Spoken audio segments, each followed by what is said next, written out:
To a lot of people, Senator Susan Collins looks like a nice old lady, somebody who actually cares about your issues, is willing to listen, and sure, some of her votes are questionable, but she's open-minded, she's willing to change. But if you go back and look in her history, from the very beginning, Susan Collins has been a liar. So before I get to this incredible clip from the 90s, I want to show you Susan Collins on CNN this past weekend trying to defend her support of Judge Kavanaugh. As you were hearing the allegations, was there ever a time when you thought, I can't vote for this guy? Well, I was certainly undecided, and after hearing Christine Ford's very compelling and painful testimony, I thought, oh my goodness, he perhaps needs to withdraw.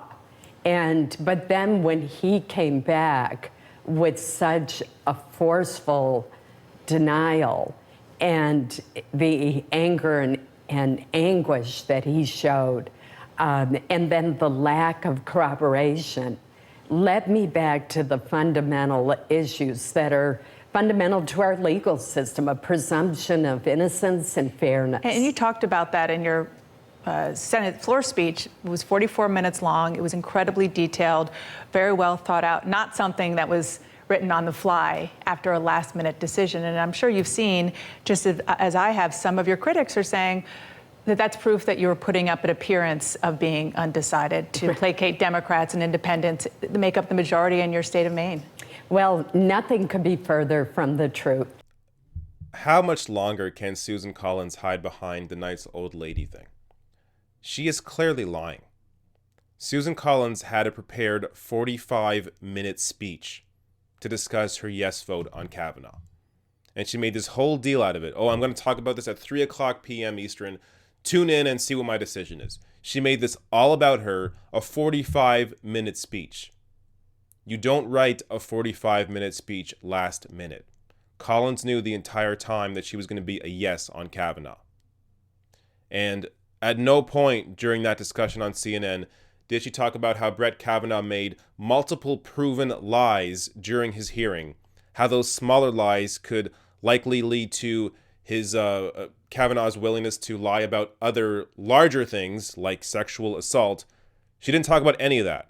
And she also pretends to be on Christine Blasey Ford's side and believe everything Christine Blasey Ford says, except for the fact that it was Judge Kavanaugh assaulting her. Collins thinks that Blasey Ford may have misremembered and that it was somebody else that sexually assaulted her. Because, of course, the one thing that sexual assault victims don't remember is who actually sexually assaulted them. They remember everything else except for the person that did it. How stupid is this? And Collins has it, again, I've said this, and you're going to see, Collins has a history of lying, and her entire career is based on a lie. So let me show you this clip of Collins in 1996 talking about term limits. Maine passed a law for term limits for its state senators and House of Representatives. If elected, would you vote for congressional term limits? And I'd like to have an answer from each of you. Let's start with Sue Collins. I do support term limits, and I have pledged that if I'm elected, I will only serve 2 terms, regardless of whether term limits law, a constitutional amendment passes or not. 12 years is long enough to be in public service, make a contribution, and then come home and let someone else take your place. That was 1996. Susan Collins would have had to have left in 2008, and she clearly didn't. That is just a straight up lie.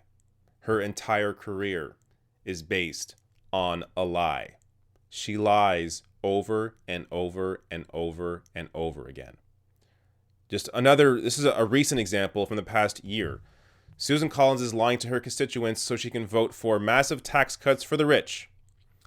Yep, she also voted for that tax cut for the rich, even though she was acting like, she was doing it so she could get other things done on healthcare that she wanted to get done for her constituents. Complete bullshit. That also didn't happen. Susan Collins is a terrible liar.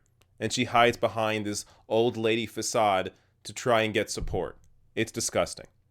But luckily, some people are waking up. So there is a fundraising campaign against Susan Collins that is now closing in on $3.5 million.